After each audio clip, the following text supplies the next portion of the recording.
And you're live. Hello, it's nice to be back in a joint session with you all. It's a regular rhythm for a while, and I think it's, yeah. So as I think we all know, regardless of what happens with H454, we're still going to have a lot of work to do next year, and likely we'll need to be prepping that in various ways over the summer.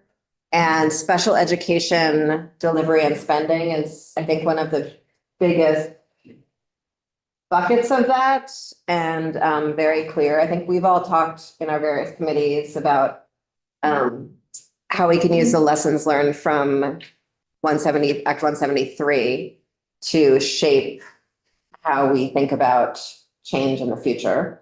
And so just wanted to take an opportunity to go just a little bit deeper on the issue of special education spending and extraordinary special education as we continue this work. We had sort of a few more witnesses lined up that have not been able to make it. And so we're going to do the best we can and maybe flag where we're going to need more information in the future, whether that's later this session in the next couple of weeks or some other time. So anything you'd like to add, Chair Conlon? No, I just, well, yes. Just to say that, there's special ed is very complicated. So even if any of this is repetitive, it's good to sort of keep it understood, especially when we get into bigger concepts like maintenance of effort and maintenance of financial support, which are kind of larger concepts about how we need to why is it that we need to keep spending what we're spending, and how that can be affected by foundation formulas. So anyway, the better we understand the whole special ed system, the better. Thanks. With that, Beth, would you like to join us? Thanks. So we asked Beth to just really do a broad overview of some of the key concepts that sort of form edges, like legal edges around the system that we are working. Thank you, Beth St. James, Office of Legislative Counsel. Would you like me to share my screen? Okay, cool. Yeah. Cool. I was nodding. Great. And this will be a very broad, high-level touch on some concepts. I am not a special education expert, and I am certainly not an expert on special education funding. So I will answer your questions the best that I can. I will take notes, and with so much of what I touch on with you all, sometimes the best folks to answer these questions are the ones actually implementing the law in the field. But we can talk about what the law says. So first thing I'm just going to note is individuals with disabilities. So we're going to go over some pieces of federal law. Currently, special education, there's a lot of regulations, so when we think about public education, there's not a lot of regulation by the federal government, right? That's a state function and responsibility. But when it comes to special education, there are a lot of federal laws that apply. The biggest one being the Individuals with Disabilities Education Act. Anything that's blue and underlined is a hot link to the law itself. I'm not going to click on them today, but click to your heart's content on your own. So as with pretty much every other piece of law, especially something as major and foundational as this, you've got the statutes, you've got your green books for the federal government, and then you've got your rules, which are the regulations, the CFRs, the Code of Federal Register. So those are the citations you see there. Part A and IDEA, you often hear different parts of IDEA referenced, so I'm just giving you kind of a primer on that. Part A are general provisions, including the purpose of IDEA and definitions. Part B is what we talk about, I think, the most when we're talking about special education delivery in the public school system. That's addressing assistance for all children with disabilities, including provisions related to the formula grants to the states. Part C addresses assistance for infants and toddlers with disabilities, and Part D provides discretionary grants to national activities to improve education of children with disabilities. One of the major pieces or concepts that comes out of IDEA is the concept of a free, appropriate public education. We've all heard FAPE, right? Okay, so this is the law that comes from. A free, appropriate public education must be available to all children residing in the state between the ages of 3 and 21. And so we're going to move from kind of those broad constructs to some really specific constructs. And those are maintenance of state financial support and maintenance of effort. What maintenance of state financial support says is, I'm going to read directly from the law here, a state must not reduce the total amount of state financial support for special education and related services for children with disabilities or otherwise made available because of the excess costs of educating those children below the amount of that support for the preceding fiscal year. So the state's obligation is required to not go below what it provided.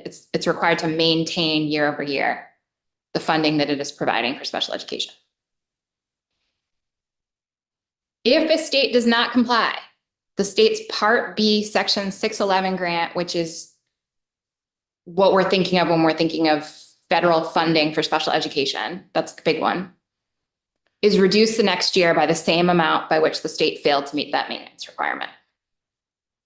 And states may obtain a 1-year waiver for exceptional or uncontrollable circumstances. I can tell you that exceptional, uncontrollable, there's a little bit, if you were to click on that link and look at the actual rule, some of the examples they give are natural disasters. So that's state financial support. When we talk about maintenance of effort, which I think is probably the term that you hear more often, we're talking about a local education agency's budgeting and funding of special education. And this gets, I'm just going to acknowledge that what state funds are versus local funds are is going to vary depending on lots of different factors, and I'm not prepared to get into the nuances between that. There is lots of guidance on the agency's website. I believe they have a guidebook for the field on expenses that qualify and how to do these calculations. By the agency, do you mean the federal agency or the state agency? So the state, if you Google hard enough, I was able to find I forget what it was called, essentially like a guide for the field. It was dated 2022, so I don't know how recent or active it is. There are It was a state guide for the field. Yeah. Okay. Yep. There is a calculator that the federal government puts out for calculation of maintenance of effort. I did not play around with that. If you're interested in the link, I will find it and send it to you. I think maintenance of effort, when we talk about it, I think it has the tendency to look like a relatively easy concept to understand, but the funds that are actually being captured in your maintenance of effort analysis, I think that's more complicated of an analysis than just saying special education funding, because only certain things qualify to include in what you are looking at. So what is maintenance of effort? It requires an LEA receiving IDEA Part B funds to budget and spend, and those are two separate standards within maintenance of effort. The eligibility standard is budget, and the compliance standard is spend, at least the same amount of local and or state funds for the education of children with disabilities on a year-to-year basis. So again, very similar to the maintenance of financial support, they have to be spending the same on a year-to-year basis. Federal money is required to supplement state funding of special education, not supplant it. If an LEA fails to maintain its level of expenditures for the education of children with disabilities, the state education agency is liable in a recovery action to return to the Department of Education using non-federal funds an amount equal to the amount by which the LEA failed to maintain its level of expenditures, or the amount of the LEA's Part B subgrant in that fiscal year, whichever is lower. So for state maintenance of state financial support, if you don't comply with state financial support, your award next year is reduced. And if you don't comply with maintenance of effort, you may have to return funds.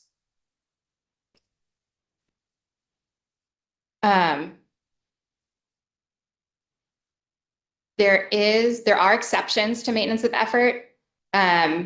So if there was voluntary or for-cause departure of special education staff, decrease in enrollment of children with disabilities, termination of exceptionally costly program for a particular child, termination of costly expenditures, or assumption of cost by the state education agency's high cost fund. And those are the reasons why your special education budgeting or spending went down in a particular year. You may qualify for an exception to that calculation. So is that sort of like the extraordinary special education category is not as sort of subject to these things? Is that? I'm sorry, I don't think I understand. Are you asking if extraordinary special education expenses count towards maintenance of effort? I guess I'm wondering if extraordinary special education, if the way we define it is similar to exceptionally costly programs for That one specific one. costly expenditures for long-term purposes. I don't know. I will make a note of that. I don't need to know until like October. Okay, perfect. That works for me too. I'll look into that. Okay, so this is again just extremely high level of what maintenance of effort is. There are. Oh, I'm sorry. We did have a question over here. My first question was, can the expenditure decrease if you have a decrease in enrollment? And that appears to be the case for the maintenance of effort. How about the maintenance of state financial support? I will look into that. The waiver was the only piece that I came across that allowed for a deviation, but I will look into that.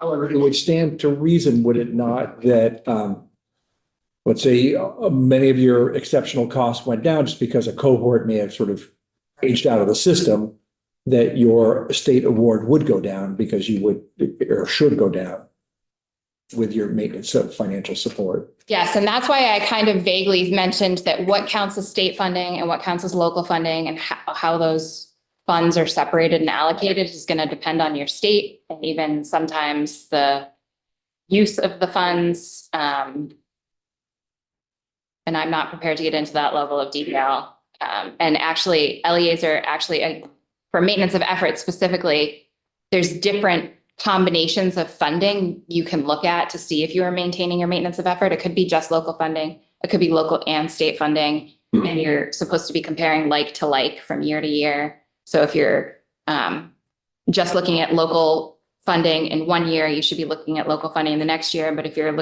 you were using local and state funding in one year, you should be looking at local and state funding in the next year. But what constitutes local and state is going to vary from state to state, depending on their finance systems. And so if in the future, we fundamentally change local and state and the size of local, that will be something we want to spend a lot more time on. I would suggest yes. Okay. I'm just trying to highlight that matters. Yeah, thank you. So when we passed Act 173, we talked a lot about maintenance support, maintenance of effort, because the goal of 173 was to bend the cost curve and actually spend less on special education. So all of a sudden, people were concerned about maintenance of financial support, as well as school districts getting less and some getting more as we transitioned from the regular way of doing things to what we now have now, which is the census block grant.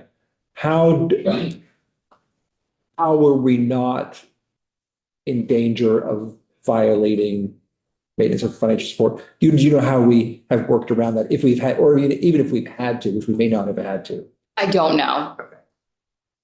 I do know we have been in violation in various. That's what I thought you were referring to. But I don't know the details of that. Yeah. Again, this is meant to be extremely high level to just highlight that these concepts exist as you are contemplating making changes to your funding system. any more questions, I'm going to move on because I know Ezra has a numbers presentation that I bet will be more exciting than this. So the next just little piece, just to orient you to some of what that funding is paying for.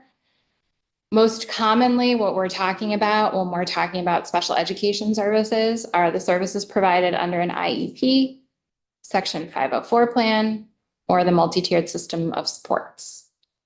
And so again, this is very foundational, very basic, but an IEP is governed by the IDEA, the Individuals with Disabilities Education Act. It's a written plan for a student that describes the special education services the student will receive. The student must have one or more of the eligible disabilities under IDEA. I believe there are 13 of them. And if you click on that link, it takes you to them. IEPs are developed by a team, and that team, who needs to be on that team, is all outlined in law. And it includes, generally speaking, parents or guardians, teachers, special educators, administrators, and other individuals at a parent or school's request. And an IEP is essentially a contract. Once the IEP team has agreed on the services that the student needs and the IEP is fully executed, the student is legally entitled to those services until the IEP is changed. And there are specific requirements in order to change an IEP. It can't just be one party. There are formal meeting ways to do it where everyone's at the table and everyone's agreeing. There are less formal ways that involve kind of just reaching out to the student's family and talking. But if that happens, then there needs to be documentation and basically everyone signing that they're in agreement with those changes. It's very prescriptive. There are mediation and appeals processes built into the law that governs IEPs, both at the state and federal level. Section 504 of the Rehabilitation Act of 1973 applies to students with any type of disability. So to qualify for an IEP, you have to have one of the eligible disabilities under IDEA. And remember, I said there are only 13 of them. Section 504 applies to any student with any type of disability. It prohibits discrimination against students based on a disability in programs and activities that receive federal financial assistance. And it requires students to receive supports and services to ensure they have the same access to education as students with disabilities. And then in Vermont, we have a piece of state law, multi-tiered systems of support, that require each public school to develop and maintain a tiered system of academic and behavioral support for the purpose of providing all students with the opportunity to succeed or to be challenged in the general education environment.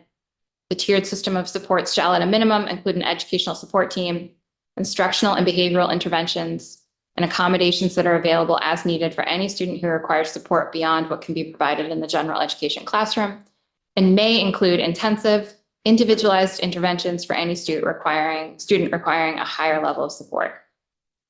You'll notice that the word, let me just make sure before I say it out loud, the word disability does not appear here, right? It's for all students. You don't have to have a disability.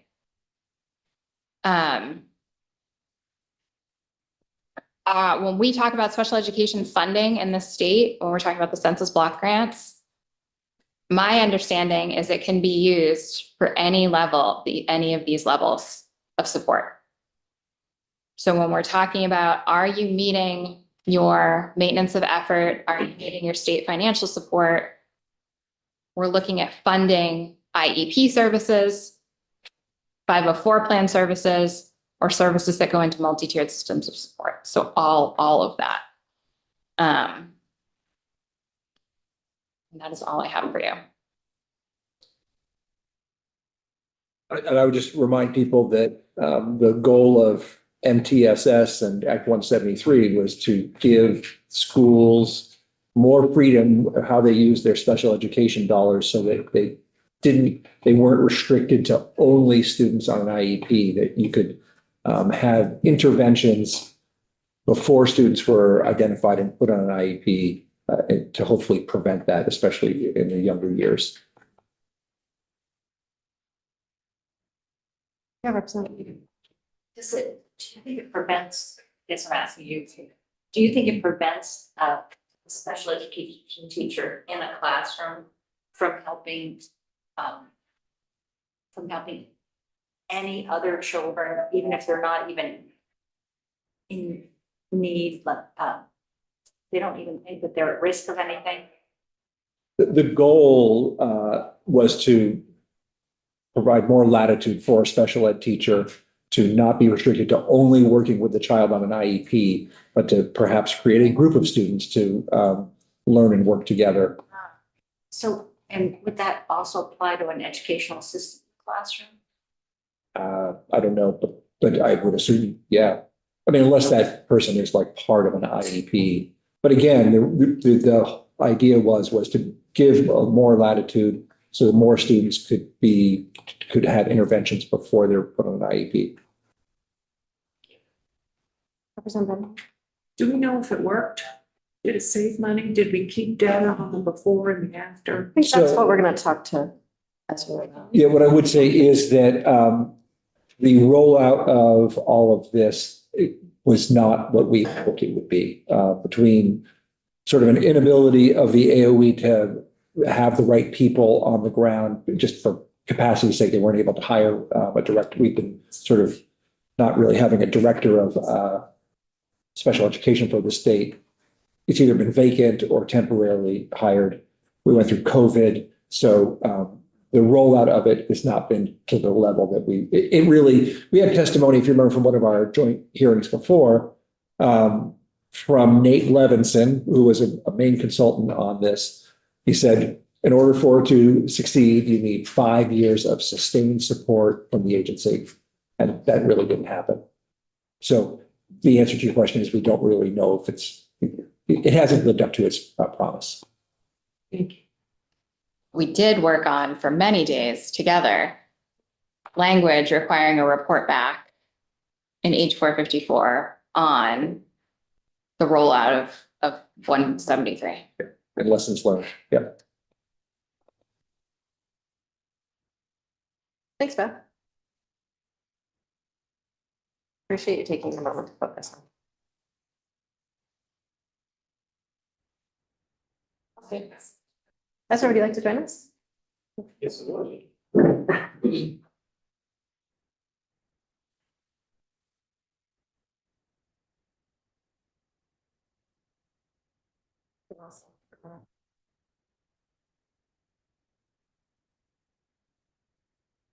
Apologies, I'm having some technical difficulties. Hey, what's happening? I was removed from the meeting, or my computer removed itself from the meeting. Probably personal. You're right. All right, I am now back in the meeting. Ezra Holden, Joint Fiscal Office for the record, and if it is all right with the chairs. Please do so. All right.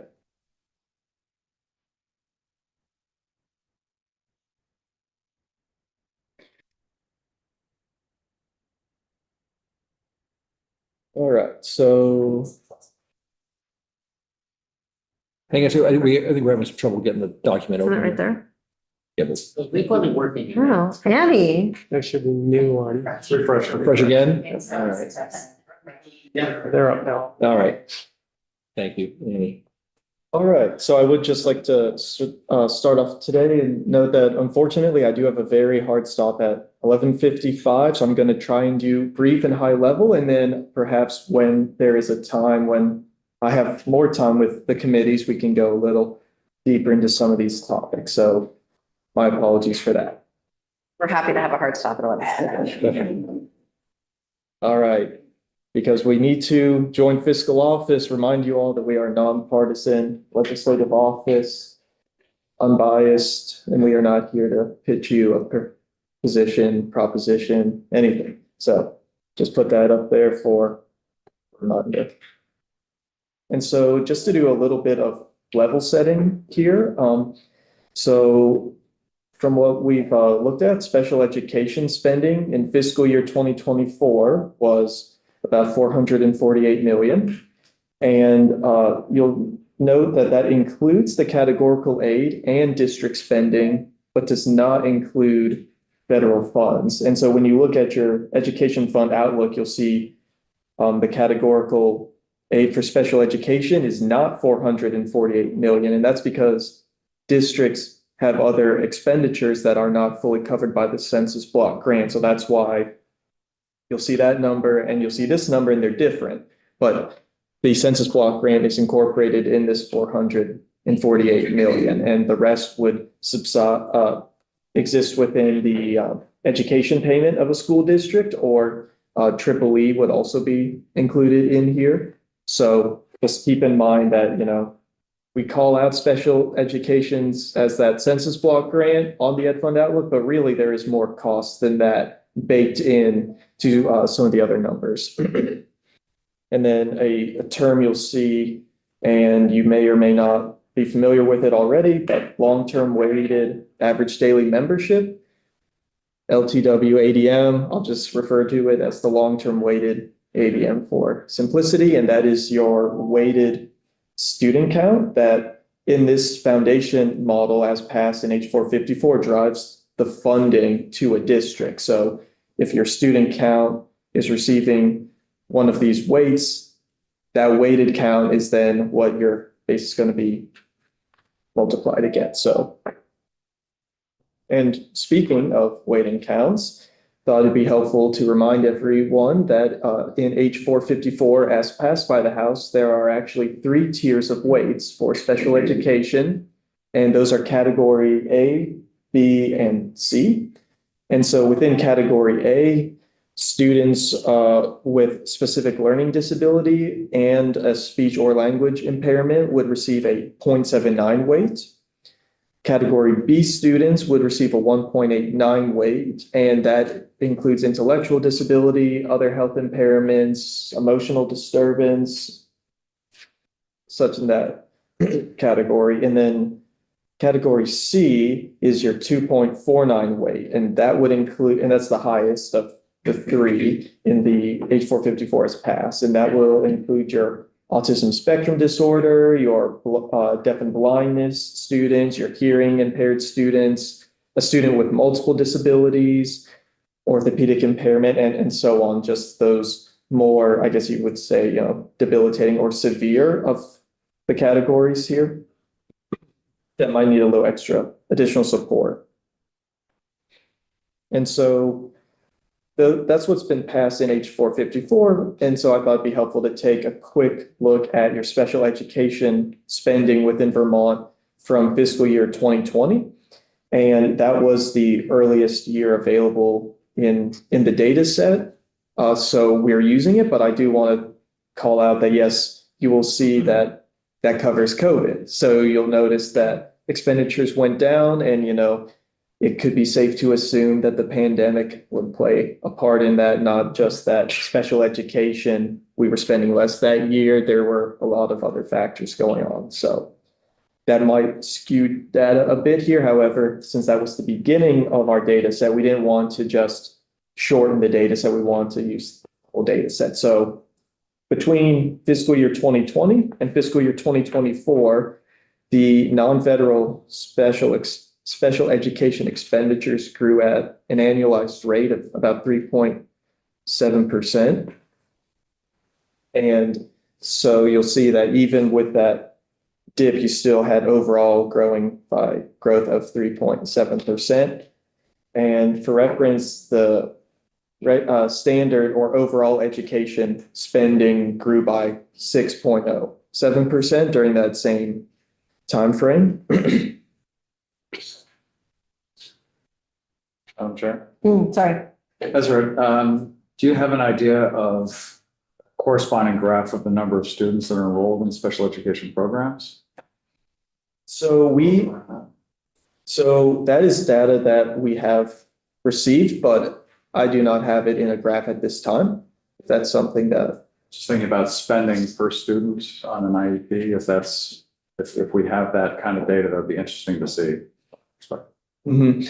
Yeah, I will call out that we don't have data that links specific primary disabilities with the spending. So for example, disability X costs this amount of money, disability Y costs this amount, but yes, counts and spending. We just don't have the data tying a direct link to each category, but yes, I get it. absolutely. Yeah. We can, that can be something for me to come back to the committee with. And so let me just note that before we keep going.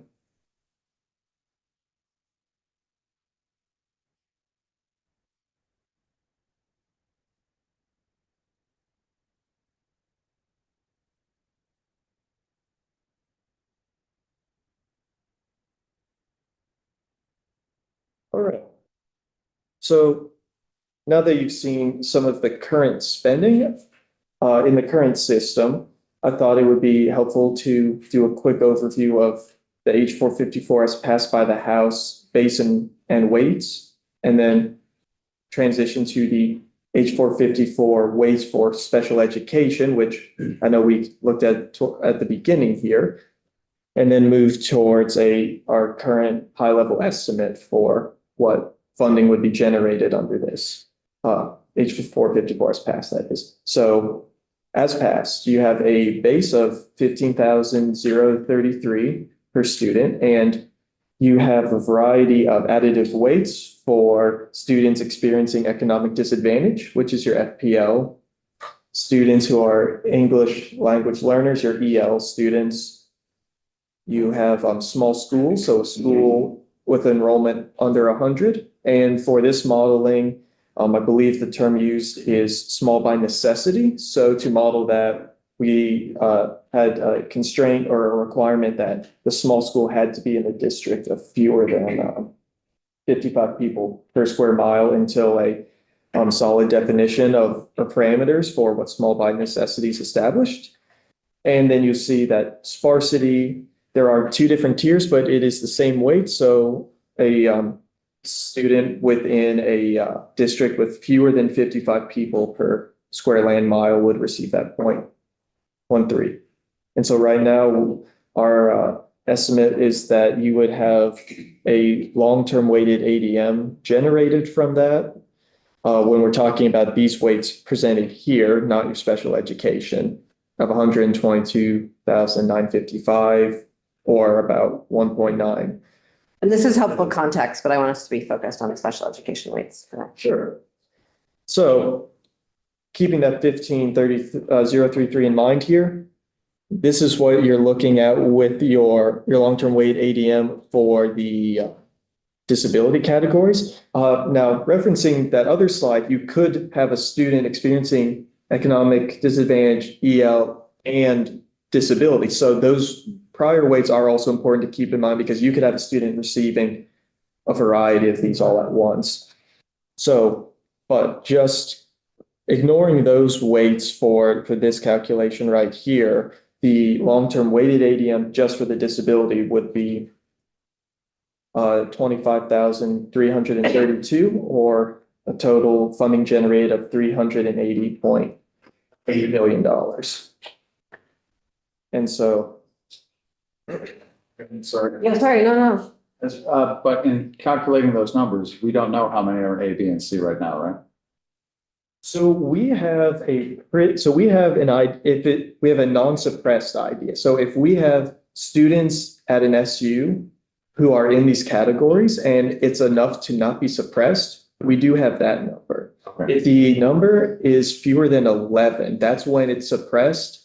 And so for the modeling, what we've done is I said, if it's suppressed, we will plug in Dr. Colby's flat weight option that was presented of 1.97 rather than making a guess about how many are in A, B, or C.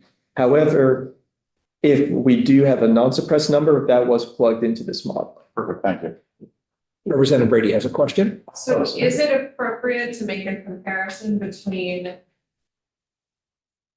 theoretically, if we were in this new formula, special education spending of roughly 380 million compared to our current spending of roughly 448 million?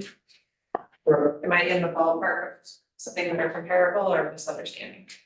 Right, so no, the weights are intended to generate all of the special education funding that you would need it. So that could be an appropriate comparison to make. I will note that this is your weighted number here. So that wouldn't include the federal funding, like there would be no federal funding baked into either number. But the 448 also does not include. Correct, correct. Right. Yes, and the other comparison I'll call out, and I believe I show in a table later on, is that this is FY 25 dollars. So there was an inflator that would need to be applied to your FY 24 dollars to get them to the same dollar terms. And I believe I have a table a little later on, but I want to say 465 million is the inflator between FY 24 and FY 25. Of our actual spending. And we'll see that table later. Yes. So none of us have to retain that. number. Yes. Okay. But I'm trying to But- understand, is that sort of like we're saying potentially 85. in an ideal world where everything was working great and we had enough highly skilled teachers and MTSS fully implemented and that our spending on special ed should be closer to 380 million? So, based on the weighted, based on the modeling, that's the amount generated. Whether or not it is sufficient or a system is set up for, that analysis was all done by Dr. Colby in the cost factor analysis. But yes, this is the amount of funding that, as passed, H454 would generate for your students in categories A, B, and C. Yeah.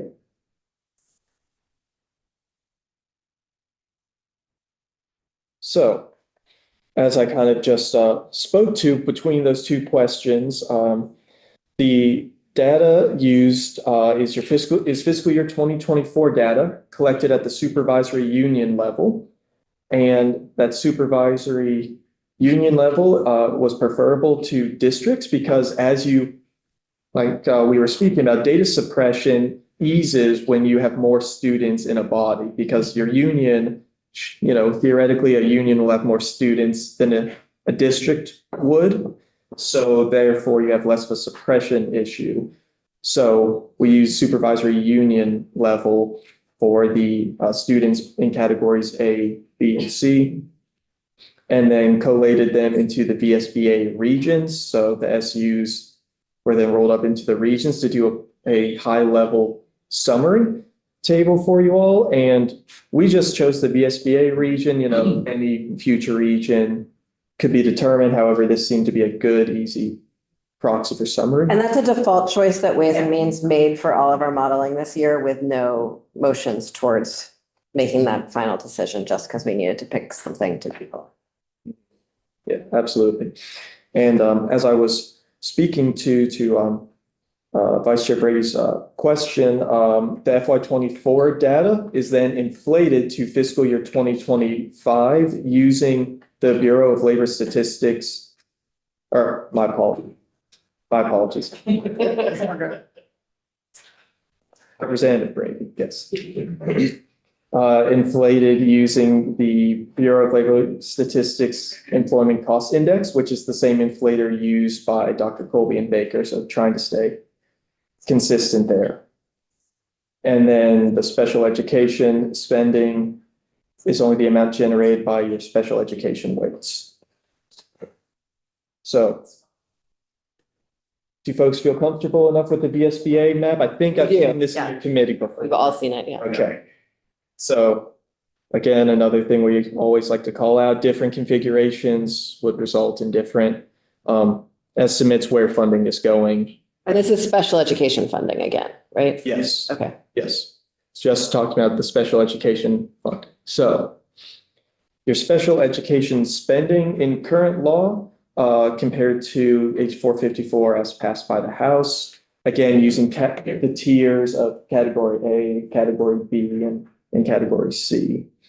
And so just to orient everyone, in your first column, you'll have your VSBA regions, and the total funds are then across in the rows. So your first column after that is your estimated fiscal year 25 special education spending non-federal. So the number from 2024 was taken, multiplied by that ECI inflator to reach this number here. And so this is the district, this is the money that folks are receiving in the block grant as well as money they're spending out of their local general funds on special education. Yes, and this would also include extraordinary. Also includes extraordinary. Yes, if it is coded to special education as an expenditure, it's been included here. And so Professor Colby was not able to join us today, but I think, towards your point, Representative Brady, there's a good argument to be making that we're overspending by at least $85 million on special education. If we could get to where we need to do with all the process changes. But am I correct in understanding that extraordinary cost student might not fit in A, B, or C, like there might be another. I'm not saying that's the entire explanation, but that is No. also essentially. That's right. If we pulled out extraordinary special education from the amount we're spending right now, do you have a sense of how much more is that than 84 million? So we're not sure on the exact amount right now because we've had coding. So for coding differences. So for example, some expenditures are coded as special education, extraordinary reimbursement. However, there are different costs that might pertain to that student that may be coded under a different revenue source code, which is the data that I use for this analysis. So we've seen a few different estimates for what that cost would be. So trying to nail down which codes need to be bundled in there to make sure we're pulling out the right amount.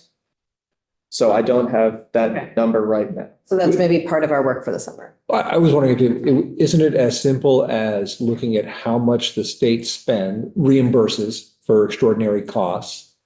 And if you could have the number of students multiplied by the local share of that, shouldn't that give you the number of what we spend in extraordinary costs?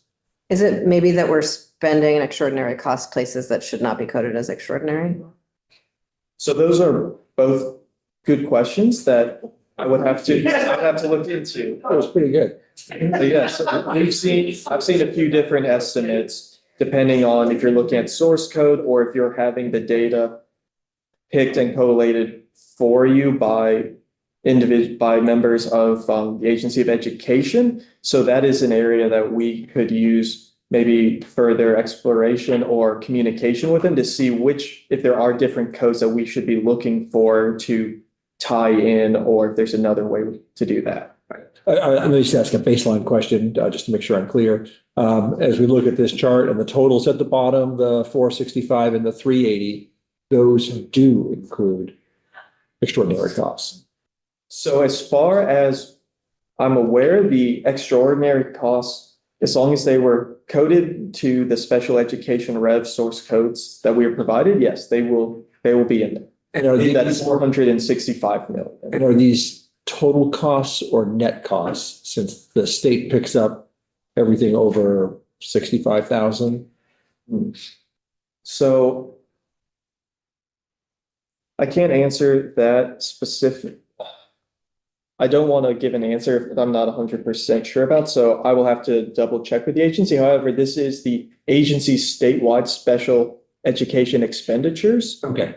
So not at so this is from the agency, and then they've just called out each SU's row for us. So it probably does include it all.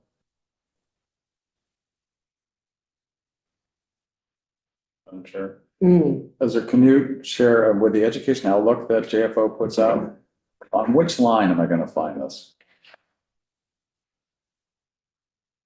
No.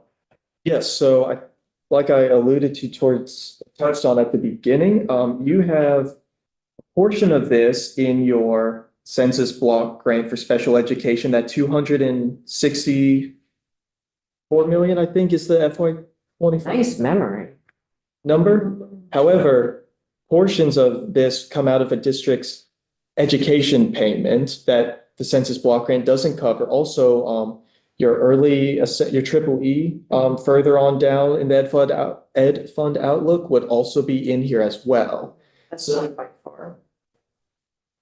So one of the challenging things with special education, trying to be really certain about what cost is being assigned to what is, you have a lot of different sources from all the different districts sent up and all the different school unions being coded and compiled into one table. So it's difficult to just say, oh, it's this line, because really you have a lot of different lines that these costs are being coded to. And are state placed students part of that as well? Or So is that folks who are in DCF custody?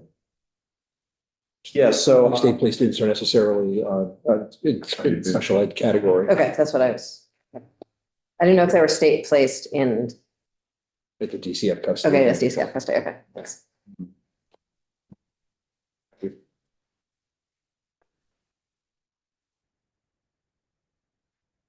So just had a few considerations I thought would be worth calling out. Different district configurations, I know that's everyone's favorite consideration.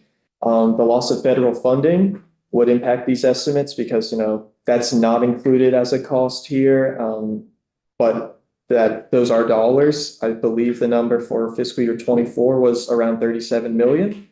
So that's a number that if it was removed from the federal government or by the federal government, then you would need, 37 million if you wanted to replace that funding. And also data suppression, as we talked about, we still have some data suppression. So not every single student has been put into one of these A, B, or C categories due to data suppression. So that is why there could be a little bit of wiggle in this estimate because of that. And we've worked to try and get through that suppression with the agency, so we can get unsuppressed out.